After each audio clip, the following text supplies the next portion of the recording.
Without question, Lovejoy High School is blessed with some of the most talented and inspired young people in the state of Texas. So much of the credit should be pointed directly to you, the parents of these wonderful children. As a result of their talents, we had an incredible year in athletics that saw every program except one make the playoffs. Last year saw the boys cross country team win state, volleyball advanced to the state semifinals, multiple teams made the regional tournament, and we had several individual state champions. As we sit here tonight, I want to share with you about the incredible opportunities that you as parents can help engineer so that our student athletes can have a memorable athletics experience this year. I would like to welcome everyone tonight as we get the opportunity to learn about Lovejoy ISD and their Booster Club system.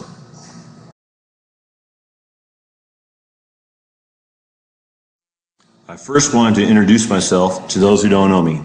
My name is Kyle Harima, and I'm the Assistant Athletic Director and Boys Basketball Coach here at Lovejoy High School. This is my 23rd year in education, and I'm starting my 12th year at Lovejoy. I'm one of 4 remaining coaches when the school opened up 12 years ago. It has been incredible to see the change in Lovejoy since we started with just a 9th grade program with 100 students in the first class to see us grow into a mid-sized 5A program with nearly 1,500 students. Over those years, the Lovejoy Booster Club has had to change to keep up with the needs of our programs. Even though the staff has changed over the years, one thing has remained consistent: our kids. I cannot tell you enough what a privilege it is to work in Lovejoy. We are blessed with talented and hardworking kids every day, and this is what makes the job so gratifying.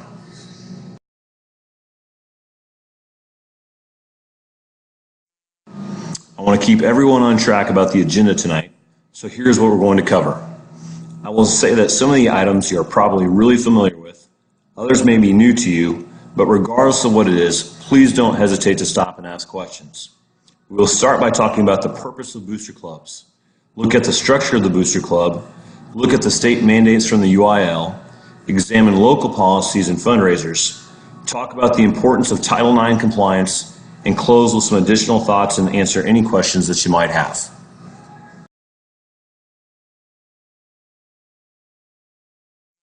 So, what is the purpose of a booster club? The UIL describes the purpose of the booster club as neighborhood patrons from the booster clubs help enrich the school's participation in extracurricular activities. The fundraising role of the booster club is particularly crucial in today's economic climate. In layman's terms, we want our kids to have the best experience possible by meeting not only their needs, but the wants of the program. To make that happen, we need parents to support our programs through volunteering and their financial resources. As you know, Lovejoy ISD is facing some difficult economic issues with the state reducing our funding by nearly $10 million this year. Because of these cuts, the athletic department has made a reduction of nearly 20% to our programs. More than ever, we need the support of our booster clubs. On the far left of this slide, you will see one of the coupon cards that the football program has sold in the past. Not only does our football program raise money, but our local businesses are supported as well. On the picture on the right, you see Chase Van Wagner and Grace Ridgway from our track program. Chase placed second in the state long jump, and Grace won state in the pole vault. For Grace, we were able to add an indoor pole vault pit for the all-purpose facility due to Booster Club funds. Your contributions are making an impact.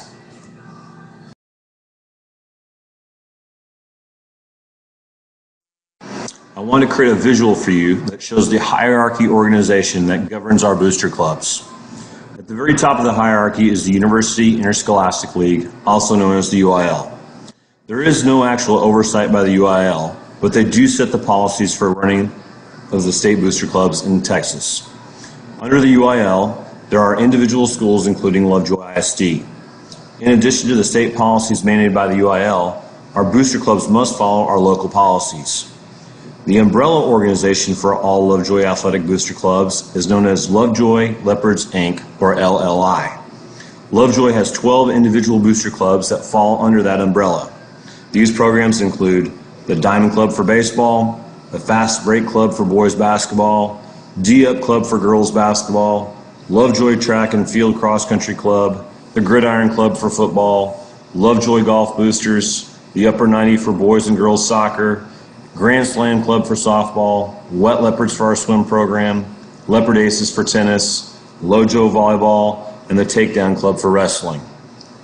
We fully expect in the next 2 to 5 years that boys and girls lacrosse will become an official UIL sport, and in the next 2 to 5 years, and we could add their booster clubs to our organization as well. Before we look at the Lovejoy's guidelines for booster clubs, we want to look at the mandates we need to follow from the UIL.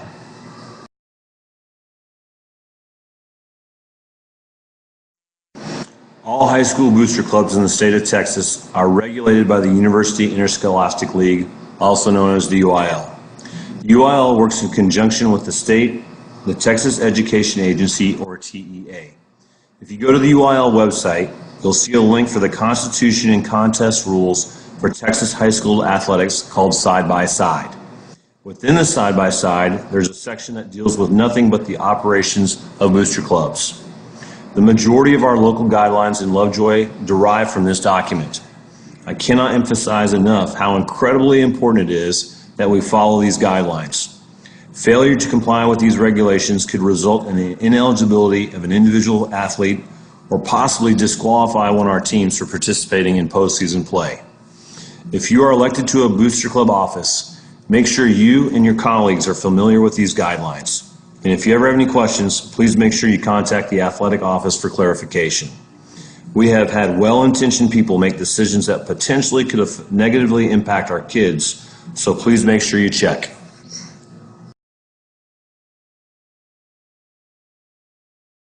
The side-by-side goes over several policies that will keep our booster clubs in compliance. I want to take a few minutes to highlight some of the more important points. One of the first items discussed to have written policies. These policies include how to obtain school approval before beginning any projects, how to plan and publicize meetings, how to properly track funds, how to elect officers, how to take and file minutes, and how to properly interact with coaches and to adhere in a code of sportsmanship regardless of the success in competition. We also want to make sure there is proper and positive relationship with the school. Remember that the superintendent or the designee, who is in this case is the athletic director, should be at each booster club meeting, and that all meetings should be open to the public. This can be a hard one at times, especially when booster club members are heavily invested in the program. But booster clubs do not have the authority to direct the duties of a school district employee. This includes the scheduling of games and the influencing of playing time. The one thing that you get in trouble with the law is if not handled properly is the handling of booster club finances. Here are a couple of important items regarding finance. Money given to the school cannot be designated for any particular expense. Fundraising projects are subject to state law. Lovejoy coaches can only serve in an advisory role and should not have any control or signature authority over booster club funds. This is for their protection. Coaches may receive up to $500 for money, product, or service in appreciation for their coaching efforts. This amount is cumulative for a calendar year. There are several things that our booster clubs cannot do, and they include booster clubs cannot give anything to students that have a valuable consideration for participating in sports.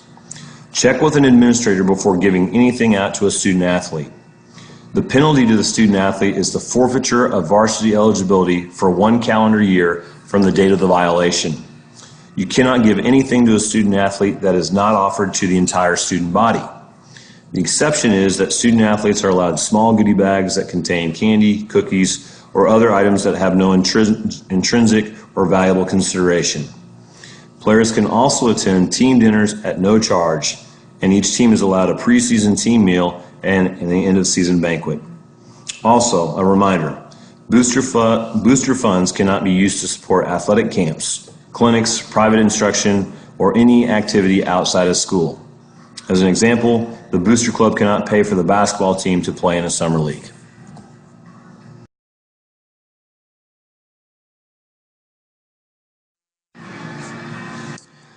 Now that we've looked at the state regulations, let's look at the booster club from a local level in Lovejoy Leopards, Inc., also known as LLI.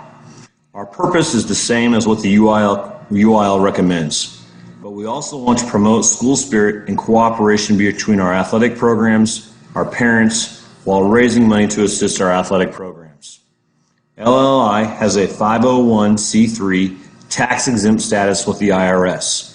This is a huge financial advantage for our booster clubs, and we have to do an incredible job of tracking our financial transactions. We have hired the accounting firm of Pitts & Pitts to keep us in compliance each year.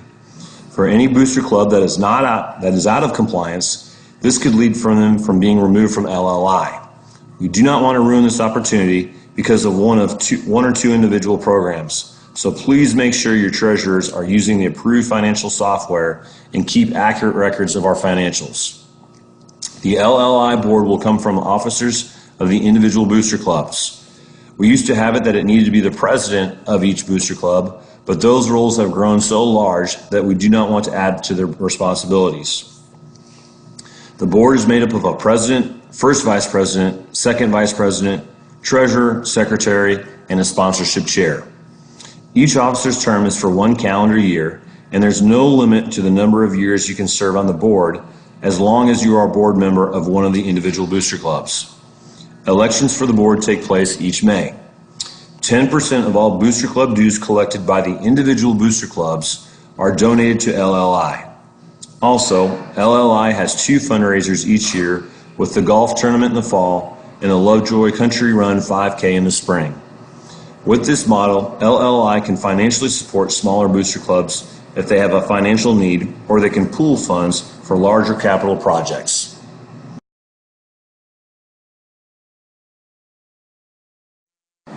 As we mentioned earlier, LLI has 2 major fundraisers each year that we hope that you will support. In the fall, we have the golf tournament at Heritage Ranch Country Club.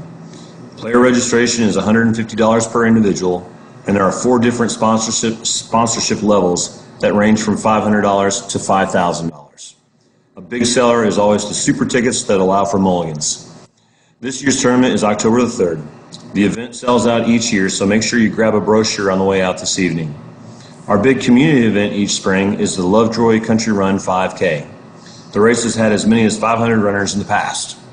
The registration fee for the country run is $15 with race chip timing, or $20 for the chip timing and a commemorative t-shirt.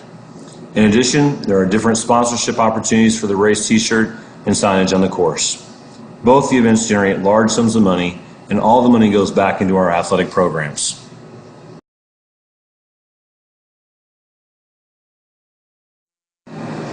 As parents within the community, we want to make sure you are not being bombarded with fee after fee and fundraiser after fundraiser. To that end, here are some guidelines for Booster Club fundraisers.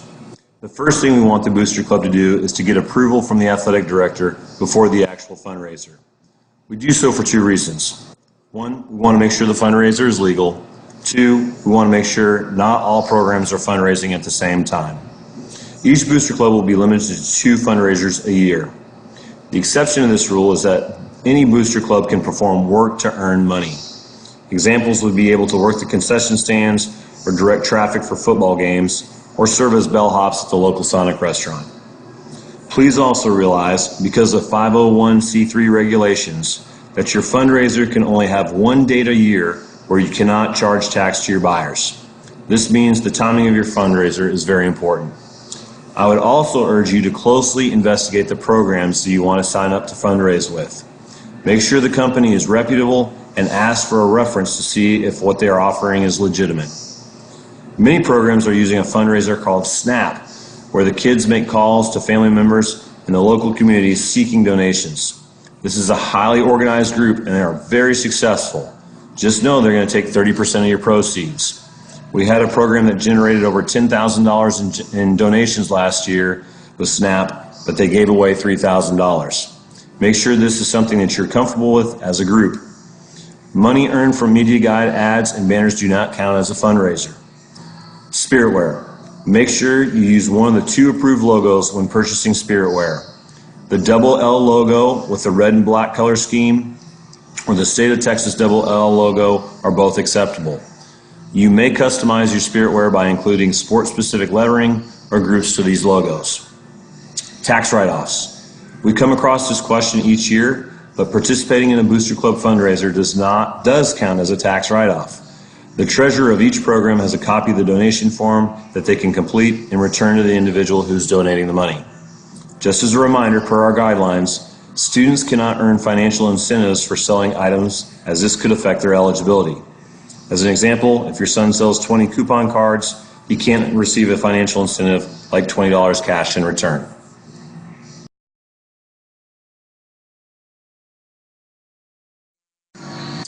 There are two processes that have been created to protect both the athletic department and the booster clubs. They are the Booster Club fundraiser approval process and the method for collecting Booster Club funds. The first process is the approval process to ensure that a booster club is complying to state regulations regarding fundraising and that the school district is not saturated with multiple fundraisers at one time. The booster club must submit to the athletic director approval for their fundraiser. The booster club will complete the booster club fundraiser approval form, and once approved by the AD, the fundraiser can take place. Maybe more important to the approval process is the collection of the funds. All funds need to be turned into the school store where it will be collected and placed in the school safe. For the protection of the coach, no coach may handle fundraising monies. Booster clubs may also accept credit cards funds through RevTrack program, which will automatically deposit funds into the booster club bank account.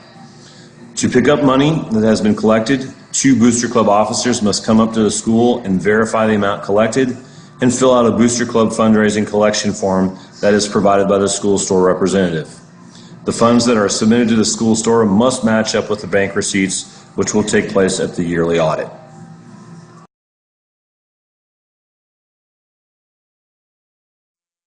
One thing as boosters that we need to be aware of is Title IX compliance. For those of you who don't know what Title IX is, it's a federal law that prohibits sex discrimination in education programs that receive federal funding, and this includes athletic programs. Title IX covers participation opportunities, equipment and supplies, locker rooms, practice and game facilities, and support services. Our booster clubs that support our programs financially must remain equivalent in both benefits and services to both boys and girls programs. There are some danger signs of non-compliance that include inequitable facilities, equipment and supplies, and charitable contributions. So what happens when the boys basketball booster club makes a substantial contribution to their program? This means that our athletic program needs to make sure that the donations don't lead to discrimination in the athletic program as a whole. The benefits to the boys program do not need to match the girls basketball program exactly, but there needs to be similar benefits for both boys and girls. As the athletic director, we have developed a written set of policies and procedures to ensure that benefits are distributed equitably whenever donations are made.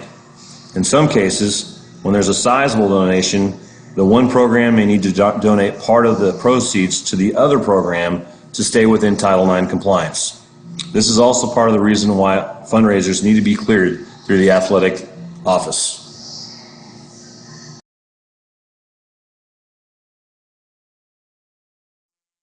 We have talked at length of the financial impact that booster clubs have on our programs. I also want to let you know there are numerous opportunities to serve and volunteer within the booster clubs. You don't have to have a lot of money to make an impact on our programs. We often have a few volunteers who do the lion's share of work, and we'd love to see that work spread out amongst the whole community. Donating your time is a great opportunity to give back and to meet people within your programs. I would also ask that you help to set a new standard in sportsmanship across not only the Dallas Metroplex, but the entire state. I'm sure all of you have seen the videos on the internet or the nightly sports broadcasts of fans behaving badly. We as administrators, coaches, and parents have an opportunity to compete as hard as we can as an athletic program, but to do so while showing sportsmanship to opposing teams and officials. If you could do me a favor in helping to make Lovejoy Athletics a bastion of great sportsmanship, I'd really appreciate it. We are the role models for the future generations, and it starts with us modeling great sportsmanship. With that, I want to thank you for giving your time this evening, and if you have any questions about the Lovejoy Booster Club, or if you have any compliance questions, do not hesitate to call or email me. I've left my contact information on the last slide for you. Thanks again, and we look forward to seeing you in the stands this year.